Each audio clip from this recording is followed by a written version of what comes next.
Drage gledalke, spoštovani gledalci, dober večer. Sem Bojan Požar, vi pa gledate oddajo Faktor na TV3. Oddajo, ker resnica boli, komentarji še bolj.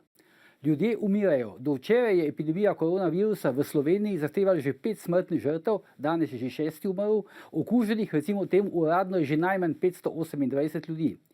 Imamo pa tudi razne korona kšeftarje, korona dobičkarje in korona podjetnike.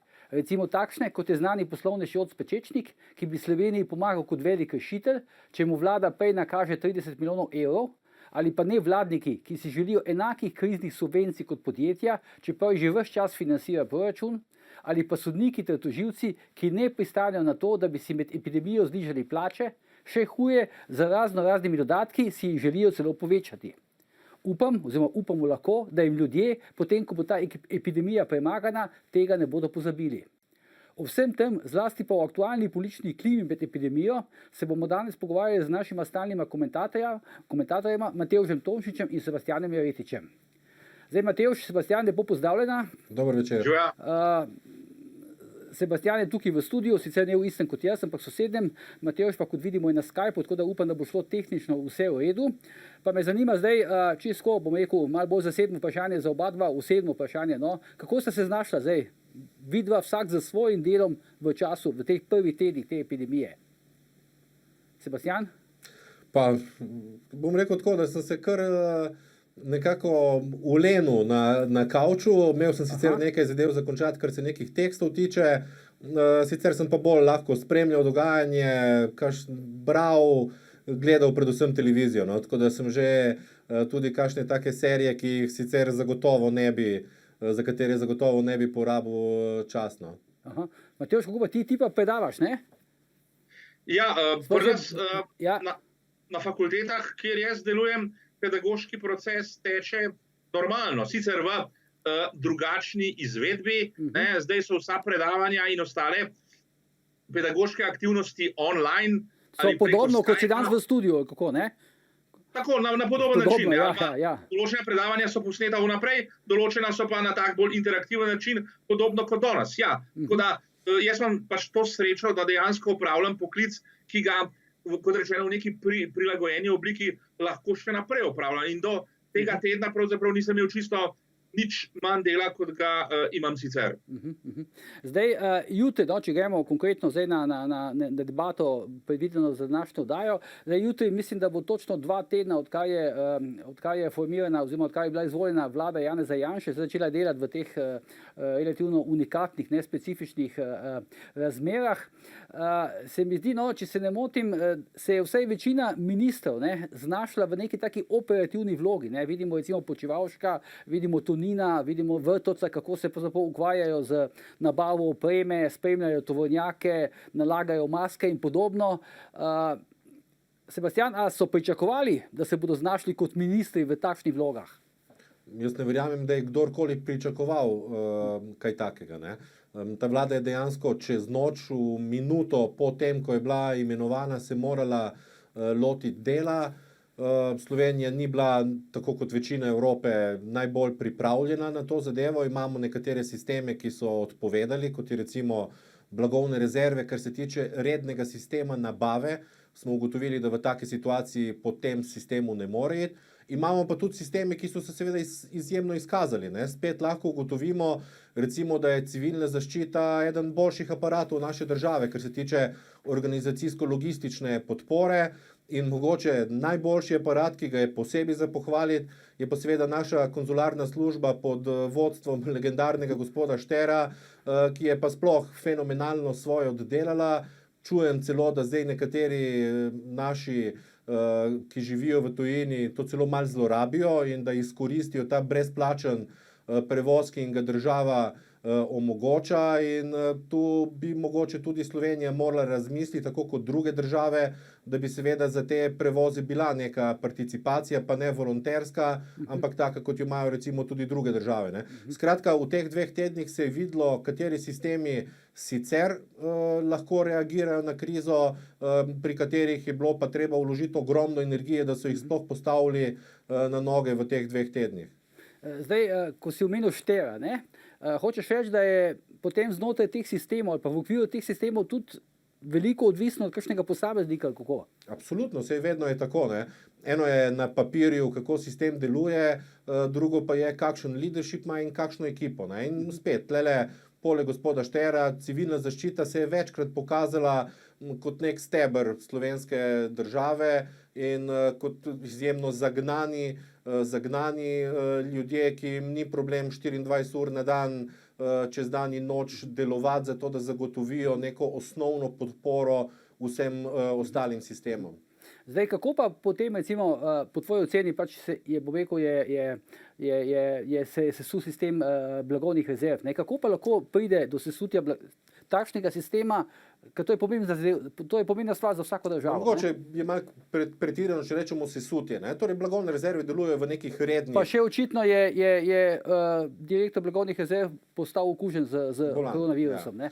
Zdaj, to so sistemi, ki sicer redno lahko delujejo. Torej, kar se tiče blagovnih rezerv, kar se tiče hrane, ni nobenega problema, ne bomo lačni, smo preskrbljeni za to zadevo. Izkazalo pa se je, da sam osnovni sistem ni pripravljen na takšno krizno situacijo, ker enostavno ne more delati po zakonu o javnih naročilih z zanašanjem na tiste, ki so običajno recimo lahko te blagovne rezerve zalagali, zaradi tega, ker je globalno situacija taka, da je treba odreagirati mogoče včasih v eni uri. Določene države hodijo s kovčki denarja okrog kupovati recimo to opremo, tako da krivično bi bilo reči, da se je sistem sesul, ampak enostavno takšen, kot je režim naročanja in polnjenja blagovnih rezerv, popolnoma odpove v taki situaciji, v kateri smo se danes znašli. In zato mislim, da je dobro, da so vzpostavili to neko novo skupino koordinacijsko, ki bo skrbela za nabavo te opreme, ki je nujna in ki jo po redni poti, po počasni, birokratsko redni poti danes enostavno ni mogoče dobiti.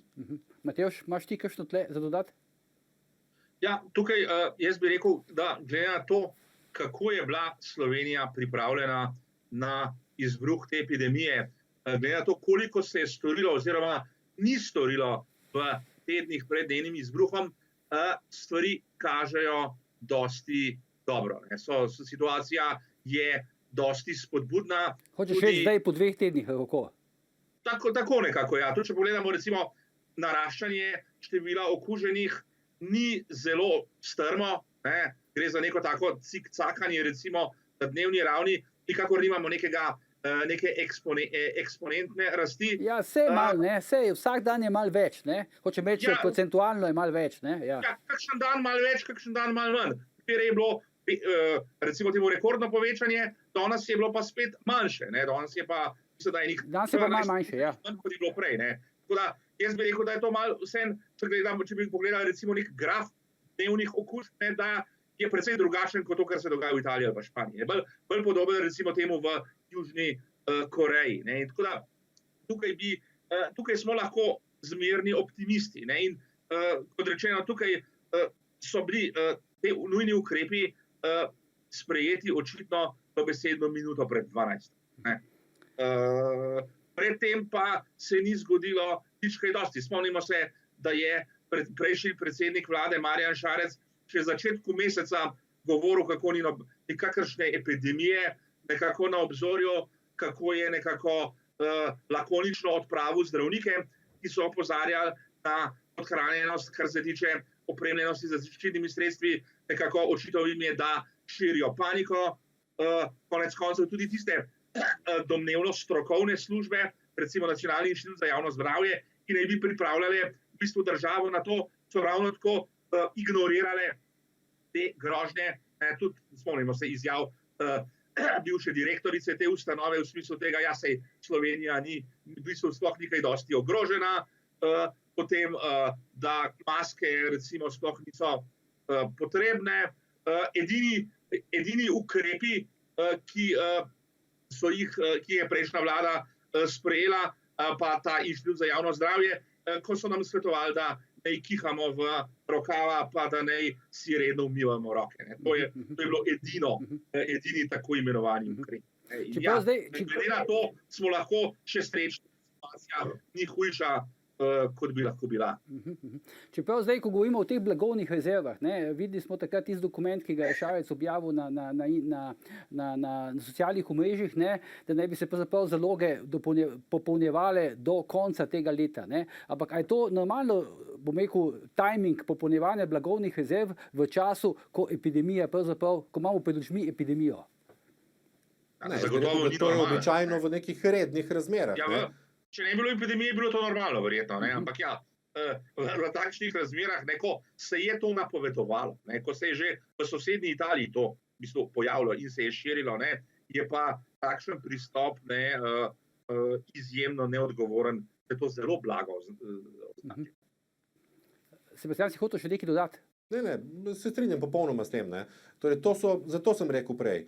Sistem redni, ki je deloval, ni bil pripravljen na krizo, ker si je jemal čas, tudi če pogledamo javno naročilo, ki da nekemu podjetju 30 dni časa, da nekaj nabavi, lahko deluje v nekih rednih razmerah. V takih, kot jih imamo danes in predvsem v mednarodnem okolju, se pa tako enostavno ne da dobiti te opreme.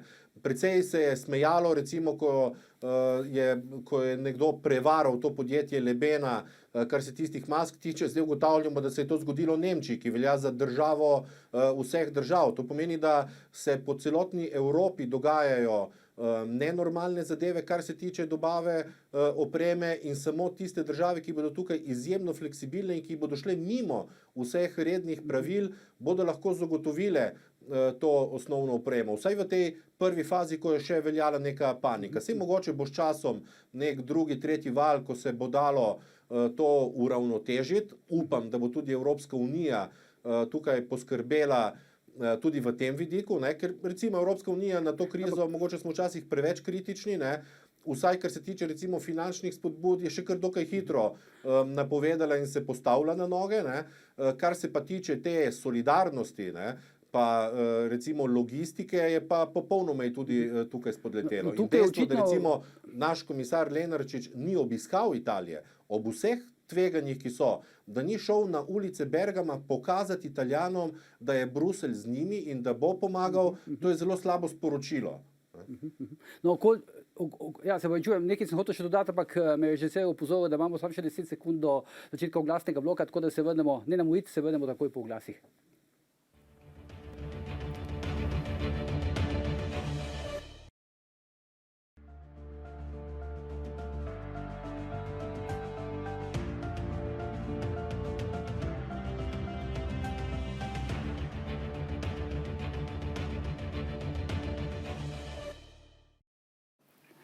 Dobrodošli nazaj v oddajo Faktor, z menoj sta Matevž Tomšič in pa Sebastian Jeretič. Zdaj pogovarjamo se o tem, kaj se pravzaprav zdaj dogaja v državi med epidemijo koronavirusa. Zdaj, Sebastian in Matevž, 14 dni je od te Janševe vlade, če malo ocenimo to politično klimo, kako jo vidva ocenjujeta v tem trenutku? Pa jaz mislim, da prva reakcija sploh po prvi minuti imenovanja vlade je bila popolna histerija v levem delu političnega prostora, predvsem na Twitterju. Zdaj težko je oceniti, kakšna je splošna politična klima v širši javnosti. Tu bo treba še na nekaj analiz javnega mnenja mogoče malo počakati, ampak tisti najbolj angažirani so bili pa naravnost histerični in skakali na vsako zadevo, tudi na vsako dezinformacijo. Res je, da je bilo storjenih tudi nekaj kiksov in vsebinskih in komunikacijskih, kar je glede na razmere mogoče normalno. Vsebinskih kakšnih? Recimo vsebinsko se mi zdi, ne glede na to, da sem že večkrat na Faktorju povedal, da mislim, da bi morali imeti višje plače politiki, je bilo glede na kontekst, glede na situacijo uvrstitev v najvišji razred, čeprav ni bilo dejansko zakonsko povišanje plače ali karkoli drugega, ampak je bilo v razponu, ki je omogočen, je bil nek kiks samo glede na kontekst in moment. Pa še skomunicirano je bilo bolj tako ležerno. In še par takih komunikacijskih mogoče napak ali pa spregledov, kot je popolna neresnica, da naj bi se ukinjal Erar, torej mogoče, če javnost ne pozna, aplikacija, ki omogoča, da se spremlja vsak cent javnega denarja, kam gre, kar sploh ni res, ampak glede na tisti prvi ukrep, ko se je ljudi domov Poslalo se je samo obvestilo KPK, da za nekaj časa ne bodo mogli dobivati podatkov, ker ne poteka to avtomatično, ampak mora to nekdo narediti. Ne? In to zadevo so seveda zagrabili predvsem na levem delu političnega prostora, tako kot recimo napoved, da zaradi obremenitve policije v državi bi bilo dobro dati vojski, torej aktivirati ta 37. člen na meji. Takoj se je začelo z nenormalnimi zadevami, da bodo šli tanki na ulice in podobno. Skratka, popolna histerija je zavladala vsaj tiste prve dni. Zdaj ta drugi teden vidimo, da se je malo ustavilo. To se je malo ustavilo, se mi zdi, potem, ko je vlada predstavila te ukrepe. Jaz mislim, da so ti ukrepi malo vzeli sapo opoziciji in zelo tudi presenetili opozicijo. Ne? To me, še pridemo do tega, ampak Sebastian pa Matevž, zakaj po vajnem mnenju se je naenkrat zgodila takšna histerija? No, v bistvu tukaj je prišlo pravzaprav do reprize dogajanja tako med prvo in še posebej drugo Janševo vlado. Ne. Tukaj je zopet celotna v kakšnem smislu reprize? V smislu tega, da je nastop te vlade celotna leva scena, ne samo politika, ne samo opozicija, ampak tudi z njo povezani dominantni mediji, z njo povezana civilna družba, razne tako imenovane nevladne organizacije, da so vsi to vlado pričakali na nož. Ne glede na to, da so to krizne razmere, s kakršnimi se nobena vlada v samostojni Sloveniji, z delno izjemo prve Peterletove vlade, ni soočila. Da, ne glede na dejstvo, da je ta vlada nastopila svoj mandat v daleč težjih razmerah, kot ga je Šarčeva vlada. In da je v vsem tem času, kljub določenim napakam, predvsem kar se tiče komuniciranja, tukaj glede tega se je z Sebastianom povsem strinjam, da so bili določeni precejšnji spodrsljaji tukaj napravljeni, ampak upal bi se trditi, da je v teh slabih 14 dneh ta vlada naredila več, kot je naredila vlada Marjana Šarca v letu in pol. Samo, Matevž pa Sebastian, tako imam občutek, morda se motim, no pa me popravite, ampak se mi zdi, da je šlo za nek specifičen, nek poseben pritisk, politični pritisk, ne toliko se strani opozicije konkretno, bolj se strani, se mi zdi, medijev, pa neke civilne družbe, pa teh socialnih omrežij, tako neke vrste takšen, kako bi rekel, takšen zakulisni, podtalni pritisk se mi je zdel, no? Šlo je za histerijo, konec koncev. Pa histerijo, no, recimo, ja.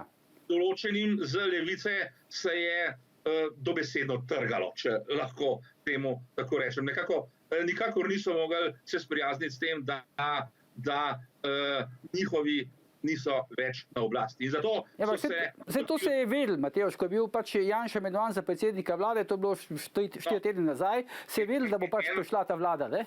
Eno je, a ti to veš, drugo je, a se ti s tem sprijazniš.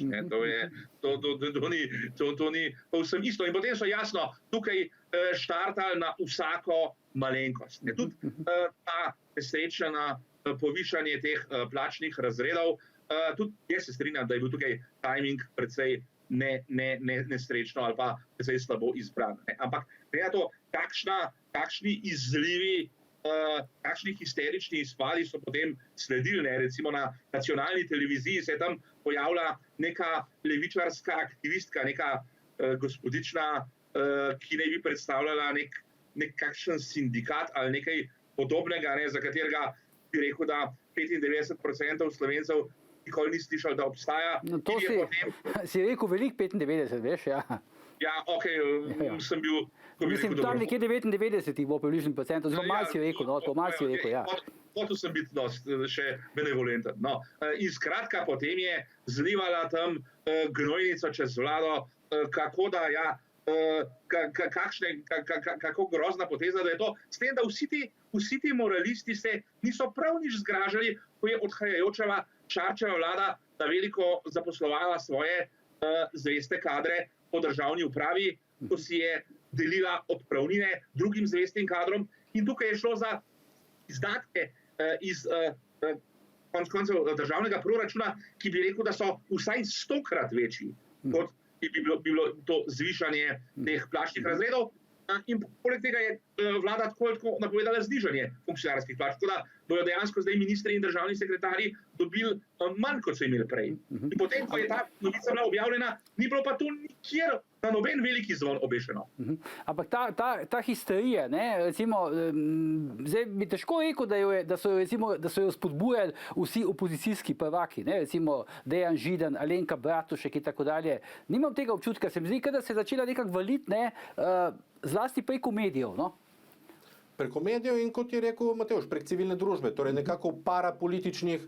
Pa je bilo to po vajnem mnenju že kar malo pripravljeno, organizirano, ali je bilo to naenkrat se spontano? Ne, jaz mislim, da je to spontano in to seveda ni dejansko nastalo iz danes na jutri. To traje 30 let neke dialektike, odnose do Janeza Janše. Treba je priznati, da je seveda tudi SDS delovala skozi leta, seveda delovala agresivno, močno v političnem prostoru in da je spodbujala, dajmo reči, to konfrontacijo z skrajno levico. Ampak kot smo se večkrat s kakimi kolegi pogovarjali, SDS deluje nekako v opoziciji, popolnoma drugače deluje, ko pride na oblast. Takrat je konstruktivna, sodelovalna in takrat deluje pozitivno, ne? Tudi če se spomnimo, prva Janševa vlada je bila sploh prva v Sloveniji, ki je recimo uzakonila istospolne skupnosti. Ne? To si prej nobena združena lista in LDS, cvet slovenskih liberalcev ni upal. Takrat se prav spomnim, ko smo v Mladem forumu vodili kampanjo, Mladem forumu Združene liste vodili kampanjo, zato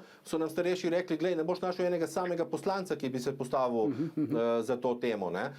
Skratka, tista histerija temelji v teh 30 letih dialektike slovenske ideološke politike in predvsem je nastala dejansko na ekstremnem robu, dosti manj recimo med samimi poslanci. Bilo je seveda tudi nekaj poslancev, predvsem levice, ki so agresivno komunicirali, ampak kot si omenil, najbolj so tukaj izstopali nekateri mediji, pa niti ne toliko mediji v medijskih prispevkih, kjer so tudi znali tako, dajmo reči, malo prikriti to svojo histerijo.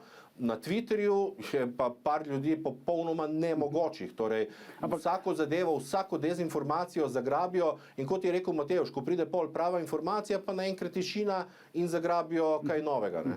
To je zanimivo, ne, ta vloga, ta dvojna vloga novinarjev. Eno je to pač, kar poročajo, kar objavijo, kar napišejo, ne? Druga pa je, da se pa potem popoldne, ne, pa pač v naslednji sekundi, no, če tako figurativno rečem, se pa spremenijo v neke politične aktiviste na socialnih omrežjih. Ne?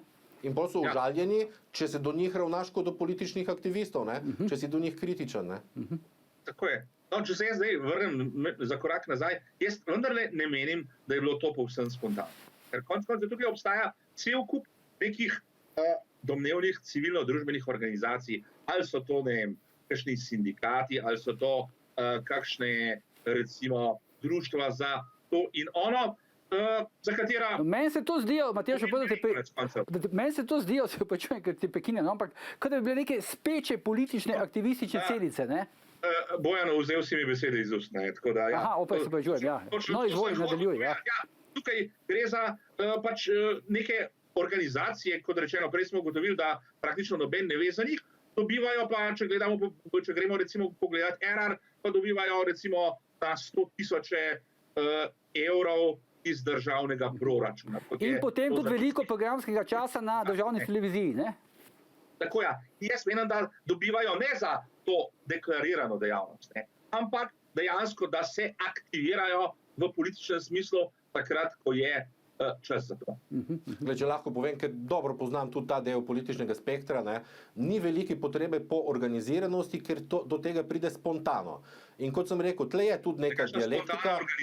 Pridejo spontano, čim vidijo Janez Janša, se odreagirajo, jih ni treba klicati, da pridejo na ulice ali pa da se na to odzovejo, ampak je to avtomatična reakcija. In včasih je tukaj tudi dialektika. Ne. In sam ve, kdaj mora pravilno nastopati. No, in tlele je dejansko bilo tudi dosti agresivnosti včasih na drugi strani, ne strani politikov, ampak kakih drugih. Recimo, to, kar se je dogajali novinarki Večera Klari Širovnik, je nesprejemljivo. Če tudi je bil njen tweet popolnoma brezvezen glede na moment potresa v Zagrebu, tisti stavki, ki jih je doživela, so nesprejemljivi. Ne? Skratka, tlele dva radikalizma, ki se mogoče kdaj tolčeta, ampak pravim, eno so posamezniki, ki so goreči, včasih nesramni, agresivni, drugo je pa sama politika. Recimo, eden večjih kiksov, ki se je zgodil v vladi v prvih dnevih, je bil tisti retweet z uradnega profila kriznega štaba, ki se je lahko zgodil dejansko čisto popolnoma kot kiks, ker je nekdo mogoče na istem telefonu imel oba profila, pa ni vedel, iz katerega je recimo retweetov, ali pa ni pomislil, da zaradi integritete kriznega štaba ni prav, da določene zadeve recimo retvita, ne? In to so vse zadeve, ki jih pol druga stran izkoristi, ki jih seveda zlorabi in napumpa v nek popolnoma drugačen kontekst in ki dajejo, dajmo reči, kisik temu ognju proti janševske politike. Ne? Kako pa komentirate to ovadbo, ne? Ki mislim, da je novinar Blas Gaga, pa pisatelj Boris Anovak in pa Darko Štrajn, ne? Zdaj njega točno ne vem, kako bi ga imenoval, no, ampak ki so ovadili krizni štab. Bizarno. Ja, gre za neke običajne osumljence, ne, kot recimo, poznamo to iz filma Casablanca. Ne, ja. Skratka, tiste, ki se aktivirale vselej na upoklic. Ne. Takrat, ko je treba podpisati neko peticijo, ko je treba zagnati cirkus ali na socialnih omrežjih ali pač kjerkoli že in so vselej voljni nekako sodelovati v tem protijanševskem, v teh protijanševskih kampanjah. To je čisto brez veze. Jaz razumem, da bi recimo, če se čutijo razžaljene, tožili ali pa ovadili tistega, ki je to tweetnul, ne? Ampak da se bo zdaj na retvite že šlo v tožbe, ne vem pa, če so tega, dajmo reči, ki je originalno to zadevo tweetnul, sploh ovadili ali pa tožili. Ne? Tako da to so res bizarnosti, tako kot tudi ta članek gospoda Zgage v hrvaških medijih, ki je pa sploh neka paranoična pravljica čez noč skovana. Ne? Ampak to smisel, ne, recimo, zdaj ne pač, da delamo nekomu reklamo, ampak je prav, da te stvari pač tudi omenimo, ne, ker so v bistvu prav sociološko zanimive. No. Recimo ta aktivacija novinarja Blaža Zgage, ne, se mislim, da niti ne dela v Sloveniji, ne dela pač v tujini, ampak strahovito se je aktiviral, ne, zdaj po tem imenovanju Janševe vlade. Ne, to so verjetno neke travme, tudi stare 30 let, ki izvirajo, koreninijo zagotovo v začetku 90-ih let. Premalo poznam, kaj se je takrat med njimi dogajalo, ampak to se potem vsakič znova očitno ta travma prebudi in pravim, ta tekst v hrvaških medijih je popolnoma paranoičen, ne?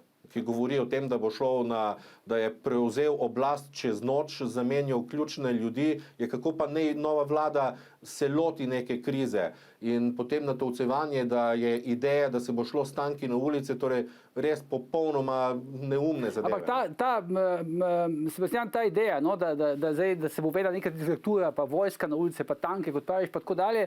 Čakaj, a zdaj nekateri to, ki te stvari publicirajo, verjamejo to, ali je to pač sestavni del nekega pragmatičnega političnega boja njihovega? Jaz mislim, da večina teh to dejansko verjame. Ne, tako kot Jaz so mislim, da je verjeli, kombinacija obojega. tako kot so recimo verjeli, da normalen sklep, da lahko vlada v tem momentu razpolaga s proračunom dosti drugače kot v nekem mirnodobnem, so že vzeli kot neko popolno diktaturo in ukinitev parlamenta. Po drugi strani, recimo, mogoče bi se dalo narediti nek korak, ki bi spet vzel sapo opoziciji glede tega, ne? Recimo Norveška, ki velja za neko, dajmo reči, eno najbolj demokratičnih držav na svetu, je prav tako podelila vladi pravico, da z dekreti vodi državo, pri čemer seveda obstaja varovalka. 30 poslancev lahko katerikoli dekret zablokira in zahteva, da se v parlamentu recimo obravnavajo. Podobno bi recimo lahko tudi ta vlada, da bi naredila samo zato, da bi utišala te neumnosti, bi lahko naredila nekaj podobnega. Dala bi opcijo, da določeno količino poslancev zaustavi vsakega od dekretov, lahko bi recimo podaljševali vsak mesec to neko posebno stanje, v katerem se je Slovenija znašla. To ne bi bilo nič hudega, če bi enkrat na mesec parlament o tem odločal, ker s tem bi potem to tenzijo zmanjšali. Tako kot so recimo z paketom ukrepov vsaj za nekaj časa popolnoma utišali tukaj opozicijo. Se mi zdi, Matevž, takoj ti bom dal besedo, Matevž, za nazaj še, ampak tukaj se mi zdi, da so s temi ukrepi na nek način pravzaprav šokirali celo opozicijo. Ne? Pa ta del civilne družbe, pa tudi novinarjev, verjetno. Seveda, zato ker ni bilo pričakovano Predvsem so jih pa utišali s tem, ker so to dejansko ukrepi, ki so keynesijanski, kjer gre za državno intervencijo, torej gre za točno tisto, kar, dajmo reči, v mirnodobnem obdobju nihče ne bi pričakoval od te vlade, ki jo recimo ekstremna levica označuje za neoliberalistično. Tam so jim popolnoma vzeli sapo. In zato pravim, recimo tudi, kar se tiče tega hitrega odločanja, hitrega sprejemanja zakonov, bi mogoče ravno z neko tako potezo, kot je bila recimo Norveška, spet popolnoma utišali recimo opozicijo, ki bi potem seveda našla kak nov izgovor. Ne? Ker tudi pri tem paketu ukrepov smo videli, je trajalo nekaj ur, da so potem ugotovili, ja pa zakaj samo 70%, pa dejmo 100, pa zakaj samo tem, dejmo še tistim. Na Facebooku opažam vrsto občinskih svetnikov opozicije, ki so zdaj strašno pametni in predlagajo svojim županom recimo cel kup nekih zadev po Sloveniji, ne? Od ne vem, vrtcev do tega, da nosijo hrano, kar je seveda odlične pripombe, ne? Ampak tukaj zdaj prevladujejo recimo predvsem predstavniki socialnih demokratov, levice, torej stranke, ki so vladale Sloveniji, zdaj v opoziciji so izjemno pametne naenkrat. Matevž, ti si že hotel nekaj, se mi zdi povezan z Zgaro in prej, ne, prejšnjo temo. Ja, tukaj zdaj ta dilema, ne, ali je tukaj ti, ki govorijo takšne norosti, kot recimo omenjeni novinar, ali sami v to verjamejo, ali delajo to, ali je to njihova naloga, lahko temu tako rečem. Jaz mislim, da to dvoje se ne izključuje. To ni eno ali drugo, ne? Lahko je oboje. Ne? Ja, tukaj jasno, da skrajni levičarji so pripravljeni verjeti o Janezu Janši karkoli negativnega bodo slišali. Ne glede na to, ali je to še tako noro ali ne. Spomnimo se tistih zgodb o neki kliniki v Avstraliji ali nekaj podobnega, da ne bi jo gradil za svojo soprogo. Zadeva, ki je ustekana na čisto, brez enega samega dokaza, ampak mnogi na levici so to verjeli. Tako da ja, tukaj si moramo zavedati, da nič ni tako noro, nič ni tako norega, da ljudje ne bi vsaj v nekih pravih okoliščinah bili pripravljeni v to verjeti. Je pa res je to, da je vlada zdaj najprej s tem napovedjo znižanja funkcionarskih plač, drugo za tem obsežnim paketom pomoči, da je tem svojim kritikom odvzela dejansko veter iz jader. Jaz mislim, da se tem skrajnim levičarjem zdaj nič manj ne trga, ampak se jim trga kvečemo bolj. Zato bojo ravno tako, še vedno bojo zagrabili vsako slamico, ki jo bojo dobili, zato da bojo lahko zlivali svoj gnev čez vlado. Kako pa vidva tolmačita to, recimo, praktično dejstvo, no, da se je recimo v prvi plan teh novinarskih spopadov za Janšo, da se je v prvi plan tega postavila državna televizija? Ja, tukaj se lahko samo spomnimo tiste slike z smrt janševizmu, kaj je bil programski svet ali ne vem, kateri sestanek je bil takrat. Glejte, torej jasno je, jaz razumem, Dnevnik, Večer sta odkrito trdo leva in tu ni nobenega problema in to tudi slovenska javnost jasno ve. Tudi obe televiziji sta bili zelo vedno proti Janši, pri čemer se je pa zdaj ta 2 tedna Pop TV izkazal za dosti bolj, dajmo reči, korektnega, konstruktivnega v svojem poročanju, je zagrabil vsako kritiko, kjer jo je lahko, ampak je bil za nekaj razredov nad odnosom recimo TV Slovenije. To, kako se pa TV Slovenija obnaša, se mi zdi pa res neprimerno za en javni servis. Jaz lahko razumem, da so tudi posamezniki, ki tam sovražijo Janšo, jim da tudi razloge včasih, ker jim seveda vrne vse, torej na Twitterju jim vsako zadevo vrne, jim ne ostane dolžen, ne? Ampak če imamo javni servis, bi se moral seveda dosti bolj korektno torej obnašati. In tako kot je rekel Matevž, eno zgodbo bodo napumpali do neslutenih razsežnosti, ko se najde pa neka pozitivna zgodba, bo šla pa čisto mimo. Tako recimo, kot je dosežek ministra Vrtovca, da se je skoraj tretjina računa za elektriko zmanjšala, to je bilo mimo grede neka polnovička. Celo ni bil nek resen prispevek, kjer bi se novinarji vprašali, kako. Se ne moremo spomniti, kdaj bi nekdo pocenil elektriko lahko. In da bi se kakšni novinarji, da bi naredili prispevek, zakaj je nižja, kaj je odpadlo ven. Bilo je mogoče na kakem portalu malo bolj razloženo, ampak na televizijah je bilo to mimo grede recimo omenjeno. Matevž, zakaj ravno javna televizija po tvoje? No, moram reči, da mene to žal ne preseneča. Kljub temu seveda, da ja, od javne televizije od javne radiotelevizije oziroma od nacionalke po domače se pričakuje nekaj drugega, se pričakujejo neki drugačni standardi. Če lahko rečemo za neke... Ne, se sami sklicujejo na svoje neke strahovito visoke standarde. Sami se na to sklicujejo, ne. Če se od nekega časopisa, ne, lahko rečemo, je pač tako usmerjen, kakor je, pa tudi neka televizija je pač lahko usmerjena, kakor je, nacionalno televizijo pa plačujemo vsi davkoplačevalci. In vendar pa seveda tudi tukaj mrgoli nekih novinarjev, ki so v svojem bistvu aktivisti, ki nekako smo imeli primere, ko so v prostem času na Facebooku pozivali, da ne vem, storijo vse, da bi prišlo do oblikovanja Janševe vlade in potem oni v delovnem času pa nekako neodvisno in objektivno poročajo. Ja, tukaj dejansko nacionalka je v tem prvem tednu po nastopu Janševe vlade in hkrati razglasitvi epidemije je padla na izpitu na celi črti. Jaz bi rekel celo, da novinarski ceh v pretežnem delu, če govorimo o teh dominantnih medijih, je padel na izpitu. Pri tem dajmo ločiti v tem političnem delu. Kar se tiče samega poročanja o bolezni, tu so se mediji izkazali, dajejo javnosti veliko informacij, veliko je takih prispevkov, kjer pojasnijo, kaj se da delati, kaj se ne sme. Ta politični vidik je pa dejansko so sledili tej histeriji ob imenovanju Janševe vlade. No, samo to je težko vedno ločiti. Tukaj konec koncev so posredovali te sprotne informacije. Recimo o tem, zakaj pa je bila Slovenija tako slabo pripravljena na izbruh epidemije. Tukaj je prevladala teza, zdaj ni čas za delitve, zdaj ni čas za obračune za nazaj in tako dalje in temu se bomo izognili. Zato, ker je bila ni ljuba vlada do sedaj na oblasti. Eno vprašanje, imamo še 2 minuti in pol, pa me še nekaj zanima vajno mnenje. Ta poziv vlade oziroma poziv Janeza Janše pravosodju, se pravi sodnikom in tožilcem, da si znižajo plače in oni zavrnejo. Kako vidva gledate na to? Mislim, da je to precej spretna poteza. Spretna poteza, ampak sodniki so zavrnili. Kako bo to javnost sprejela? Ja, spet gremo zdaj na medije in njihove kriterije. Recimo, spomnimo se tega cirkusa glede teh 2 plačnih razredov. Po tej logiki, kako so mediji, recimo prejšnji teden sesuli Janšo zaradi tistih plačnih razredov, bi zdaj